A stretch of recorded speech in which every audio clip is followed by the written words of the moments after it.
Assalamualaikum warahmatullahi wabarakatuh. Perkenalkan, nama saya Dia Lestari, NIM 2019-12101, kelas 4C Pengauditan 1. Di sini saya akan membahas tentang kasus Enron dan KAP Anderson. Perusahaan Enron. Pada tahun 1985, Enron dibentuk sebuah perusahaan Houston Natural Gas dengan Internorth, sebuah perusahaan lain dalam pemimpaan minyak sebagai hasil merger yang diwajibkan oleh peraturan perundangan pemerintahan federal Amerika. Kemudian, pada tahun 1997, Enron membeli perusahaan pembangkit listrik Portland General Electric Corp senilai $2 miliar. Pada akhir tahun 1997, manajemen mengubah perusahaan tersebut menjadi Enron Capital and Trade Research yang menjadi perusahaan Amerika terbesar yang memperjualbelikan gas alam serta listrik.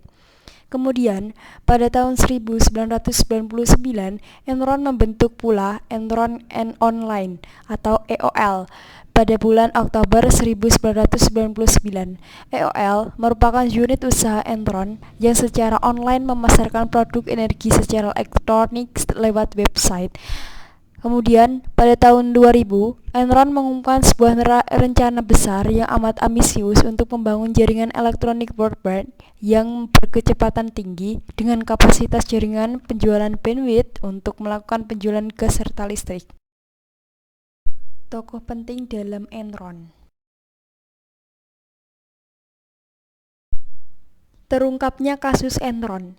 Kasus Enron mulai terungkap pada bulan Desember tahun 2001 dan terus menggelinding pada tahun 2002, berimplikasi sangat luas terhadap pasar keuangan global yang ditandai dengan menurunnya harga saham secara drastis.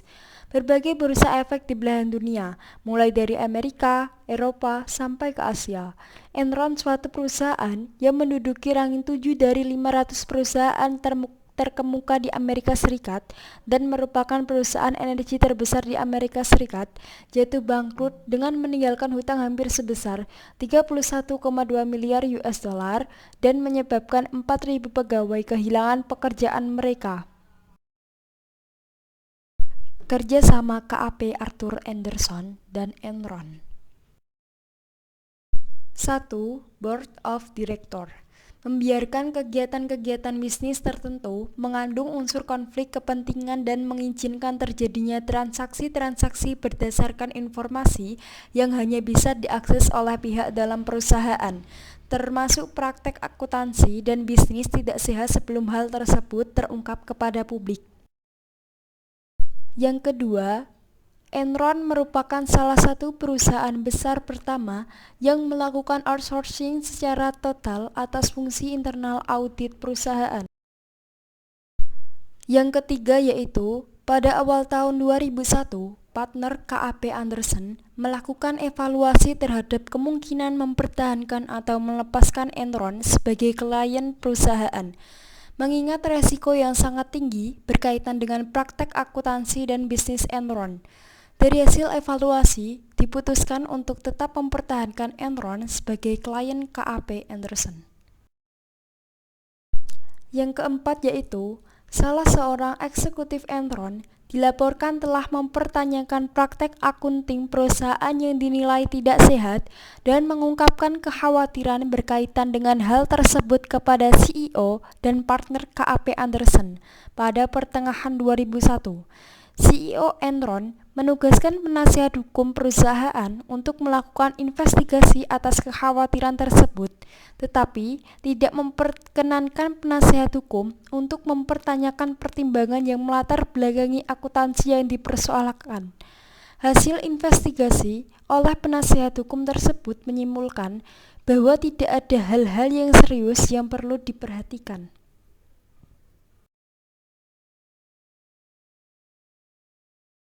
Yang kelima, yaitu pada tanggal 16 Oktober 2001, Enron menerbitkan laporan keuangan triwulan ketiga. Dalam laporan itu disebutkan bahwa laba bersih Enron telah meningkat menjadi $393 juta, naik $100 juta dibandingkan periode sebelumnya. Yang keenam yaitu, Pada tanggal 2 Desember 2001, Enron mendaftarkan kebangkrutan perusahaan ke pengadilan dan mencatat 5.000 pegawai. Pada saat itu terungkap bahwa terdapat hutang perusahaan yang tidak dilaporkan senilai lebih dari 1 miliar dolar. Dengan pengungkapan ini, nilai investasi dan laba yang ditahan berkurang dalam jumlah yang sama. Yang ketujuh yaitu Enron dan KAP Anderson dituduh telah melakukan kriminal dalam bentuk penghancuran dokumen yang berkaitan dengan investigasi atas kebangkrutan Enron.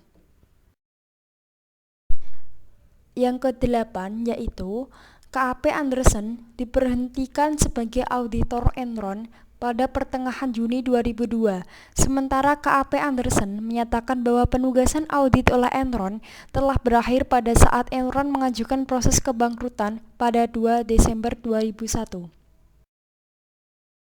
Yang kesembilan yaitu tanggal 28 Februari 2002, KAP Anderson menawarkan ganti rugi senilai 750 juta US dollar untuk menyelesaikan berbagai gugatan hukum yang diajukan kepada KAP Anderson. Yang ke-10 yaitu pemerintah Amerika melarang Enron dan KAP Anderson untuk melakukan kontrak pekerjaan dengan lembaga pemerintahan di Amerika. Yang ke-11 yaitu pada tanggal 14 Maret 2002, Departemen Kehakiman Amerika memvonis KAP Anderson bersalah atas tuduhan melakukan penghabatan dalam proses peradilan karena telah menghancurkan dokumen-dokumen yang sedang diselidiki. Yang ke-12 yaitu pada tanggal 22 Maret 2002, mantan Ketua Federal Reserve Paul Volcker yang direkrut untuk melakukan revisi terhadap praktek audit dan meningkatkan kembalinya citra KAP Anderson mengusulkan agar manajemen KAP Anderson yang ada diberhentikan dan membentuk suatu komite yang diketuai oleh Paul sendiri untuk menyusun manajemen baru. Yang ke-13 yaitu pada tanggal 8 April 2002, seorang partner KAP Anderson, David Duncan, yang bertindak sebagai penanggung jawab audit Enron, mengaku bersalah atas tuduhan melakukan hambatan proses peradilan dan setuju untuk menjadi saksi kunci di pengadilan bagi kasus KAP Anderson dan Enron. Dan yang ke-14, pada tanggal 15 Juni 2002, juri federal di Houston menyatakan KAP Anderson bersalah telah melakukan hambatan terhadap proses peradilan. Kemudian, lembaga-lembaga eksternal yang juga ikut bertanggung jawab dalam terjadinya kasus Enron, yaitu 1. Auditor, 2. Konsultan hukum, 3. Regulator, 4. Pasar ekuitas, 5. Pasar hutang. Yang selanjutnya yaitu dampak keruntuhan Enron, meliputi 1. Keruntuhan perusahaan energi Enron cukup banyak berdampak bagi dunia bisnis internasional. Akibat kebangkrutan Enron pada tahun 2001, sedikitnya 4.000 karyawan kehilangan pekerjaannya. Yang kedua yaitu kolapsnya Enron juga mengguncang neraca keuangan para kreditornya yang telah mengucurkan miliaran dolar. Yang ketiga yaitu para karyawan Enron dan investor kecil-kecilan juga dirugikan karena simpanan hari tua mereka yang musnah. Yang keempat yaitu sebagian besar dana pensiun dan tabungan 20.000 karyawan Enron terikat dalam saham yang kini tanpa nilai. Yang terakhir yaitu banyak lembaga keuangan internasional juga ikut menderita akibat bangkrutnya Enron, sehingga membuat mereka semakin berhati-hati dalam membidik peluang investasi. Kesimpulan kasus. Dalam kasus ini, Enron dan KAP Arthur Anderson sudah melanggar kode etik yang seharusnya menjadi pedoman dalam melaksanakan tugasnya dan bukan untuk dilanggar. Yang menyebabkan kebangkrutan dan keterpurukan pada perusahaan Enron adalah editor Arthur Andersen, satu dari 5 perusahaan akuntansi terbesar yang merupakan kantor akuntan Enron. Keduanya telah bekerja sama dalam memanipulasi laporan keuangan sehingga merugikan berbagai pihak, baik pihak eksternal seperti para pemegang saham dan pihak internal yang berasal dari dalam perusahaan Enron. Enron telah melanggar etika dalam bisnis dengan tidak melakukan manipulasi guna menarik investor. Sedangkan Arthur Andersen yang bertindak sebagai auditor telah melanggar etika profesinya sebagai seorang akuntan. Arthur Andersen telah melakukan kerjasama dalam memanipulasi laporan keuangan Enron. Hal ini jelas Arthur Andersen tidak bersikap independen sebagaimana yang seharusnya sebagai seorang akuntan. Sekian pemaparan materi dari saya, semoga bermanfaat dan saya mohon maaf apabila ada kesalahan. Terima kasih. Wassalamualaikum warahmatullahi wabarakatuh.